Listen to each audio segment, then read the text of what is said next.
On va parler aujourd'hui d'une histoire assez sordide qui m'a été envoyée par Arch, que vous connaissez sûrement si vous êtes assez présent et assidu sur les lives d'ailleurs. Les lives reprendront bientôt les gens. Vous inquiétez pas, ça va revenir. Il y a eu une petite pause d'un mois, mais on va reprendre un petit peu le rythme des lives. Bref, c'est pas le sujet aujourd'hui, c'est une histoire sordide qui s'est déroulée il y a quelques jours.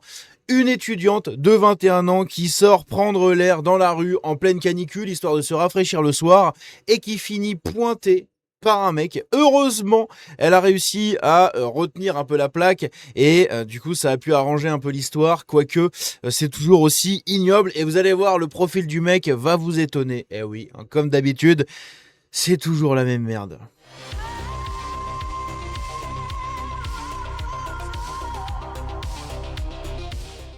Donc, comme je l'ai dit, c'est une étudiante de 21 ans qui a seulement voulu prendre l'air et qui a fini pointée par un mec qui venait juste d'être libéré. Voilà. Le mec a été libéré il y a un mois, après avoir purgé une peine de prison. Il sort et refait exactement la même chose. Quand on vous dit que la PDM est tout simplement l'avenir de la justice française, eh bien c'est une réalité encore une fois. Elle prenait l'air à cause de la chaleur. Une étudiante de 21 ans a été enlevée et pointée sous la menace d'un couteau. Le suspect est un pointeur en série tout juste libéré. Eh oui, ça vous étonne, hein? Le profil de la personne, encore une fois, est étonnant, messieurs, dames. Et oui, toujours comme d'habitude, hein. Une simple sortie pour prendre l'air a viré au cauchemar. Dans la nuit de jeudi à vendredi, une étudiante de 21 ans a été enlevée sous la menace d'un couteau devant la résidence universitaire des Gazelles à Aix-en-Provence, avant d'être coincée, on va dire, et pointée. Son agresseur présumé, un homme de 47 ans, a été arrêté quelques heures plus tard. Les faits se sont produits peu après minuit. En raison de la chaleur, la jeune femme était sortie quelques instants devant sa résidence lorsqu'une voiture s'est arrêtée à sa hauteur. Selon les premiers éléments de l'enquête, le conducteur l'aurait alors contrainte à monter dans son véhicule sous la menace d'une arme blanche. Donc elle devait sûrement se promener et tout. Le mec s'est arrêté, enfin il est arrivé avec sa bagnole, il s'est arrêté, il lui a sauté dessus, l'a menacé. Et du coup, elle n'a eu d'autre choix que de venir avec lui dans la voiture malheureusement. L'homme prend ensuite la direction d'une colline située dans les hauteurs de la ville. Sauf que, durant le trajet, malgré la peur, l'étudiante parvient à composer discrètement le 17 sans prononcer un mot. Les opérateurs de la centrale ont immédiatement compris la gravité de la situation et ce qui était en train de se passer en écoutant les propos très violents de l'agresseur. Donc sûrement que le mec devait lui dire « Ah, je vais te machin », enfin je sais pas, putain. J'ai même pas envie d'imaginer, c'est bon, j'ai assez d'images dans la tête là, malheureusement. Mais le mec devait sûrement avoir des propos hautement condamnables, hein, on va dire ça comme ça. Donc confie une source policière. Les policiers tentent immédiatement de localiser le téléphone de la victime. Une mission compliquée, le ravisseur ayant rapidement remarqué l'appel avant d'éteindre l'appareil. Selon les premiers éléments de l'enquête, il aurait ensuite conduit la jeune femme dans un endroit isolé où il l'aurait pointée, toujours sous la menace d'un couteau. Franchement, mais c'est signé, hein. Ce genre de procédé est vraiment signé, c'est incroyable. En fait, là, il va falloir faire quoi? Interdire les couteaux? C'est encore une fois, on va nous dire il faut interdire les couteaux parce que c'est le couteau, hein, qui est coupable de cette affaire. Voilà, c'est parce qu'il y a un couteau. C'est assez incroyable. Le mec est juste libéré, hein. Vous allez voir après, mais il est tout juste libéré. Ça fait un mois que le mec est sorti après avoir purgé une peine de prison. C'est un multiple condamné, c'est un pointeur en série. Il sort, il refait la même chose. C'est quand même un truc de taré, hein. Tu peux même plus sortir tranquillement dans la rue sans te faire pointer. La meuf se promène juste le soir. Elle a cramé toute la journée, d'accord? Elle a brûlé toute la journée. Elle sort dans la rue pour prendre l'air et se fait pointer. Et on va encore nous dire oui, mais bon, oh, il est fou, vous comprenez?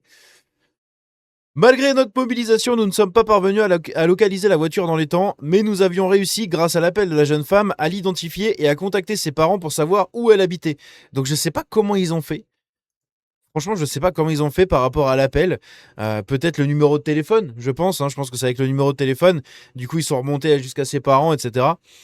Après environ 3 heures d'enfermement, hein, d'être coincé, hein, parce que ce mot-là ne passe pas sur YouTube, encore une fois, la jeune femme parvient finalement à regagner son domicile. Malgré son traumatisme, elle a réussi à mémoriser la plaque d'immatriculation de la voiture de son agresseur. Et ça, c'est fou, et c'est fort. Franchement, bravo à elle. Je sais pas comment marche ton cerveau dans des cas comme ça, mais Normalement, c'est pas le premier truc auquel tu penses, hein, quand tu viens d'essayer, enfin, tu t'échappes d'un mec qui t'a séquestré, pointé, j'ai dit le mot putain, qui t'a voilà, coincé et pointé.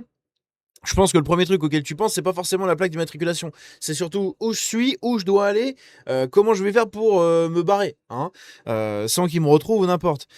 Donc franchement, c'est franchement, je sais pas comment elle a fait, mais bravo à elle, hein. Bravo à elle. C'est un moindre mal dans cette affaire sinistre.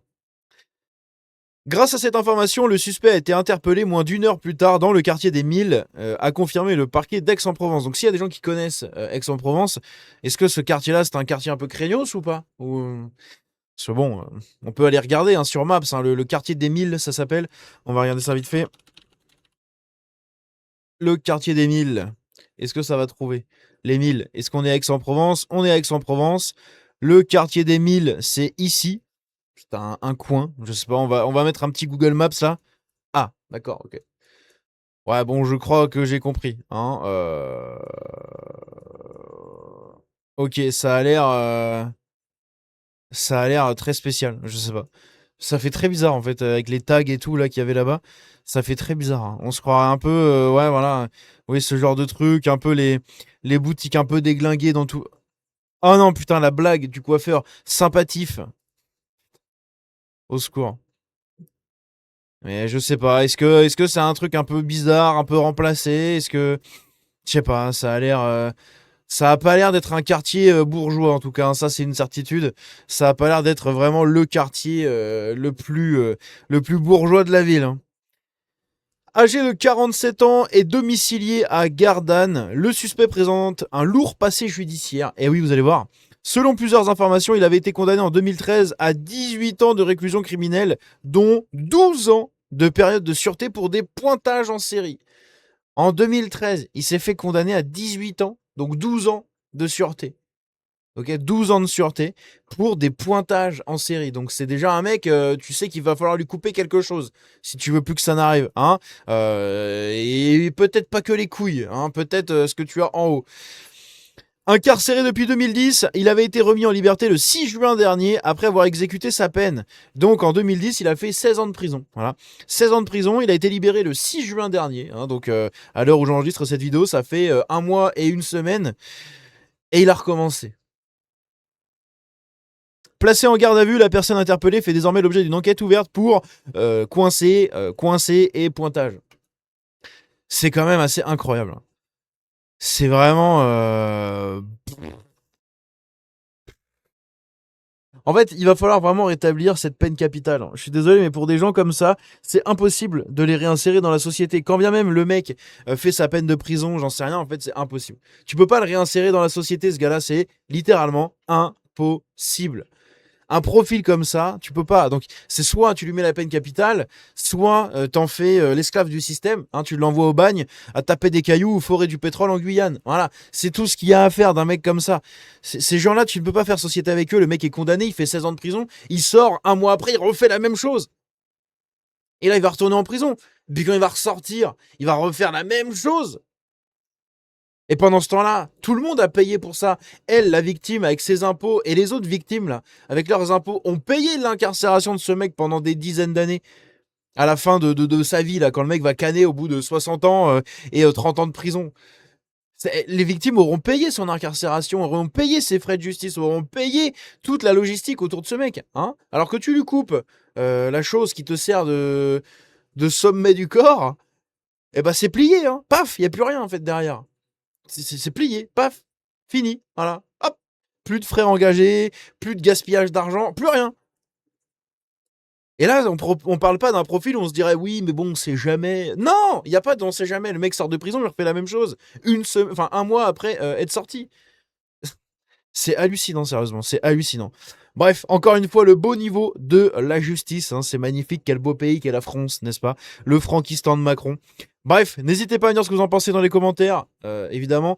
Force à la victime, encore une fois, et bon courage à elle, mais bravo, hein, surtout à elle, d'avoir eu cette lucidité, de retenir la plaque, d'appeler 17 et tout. Faut quand même un certain courage. C'est... c'est un enfer. C'est vraiment un putain d'enfer. Bref, on se dit à la prochaine. Que Dieu vous bénisse et qu'il bénisse la victime. À très bientôt. Ciao.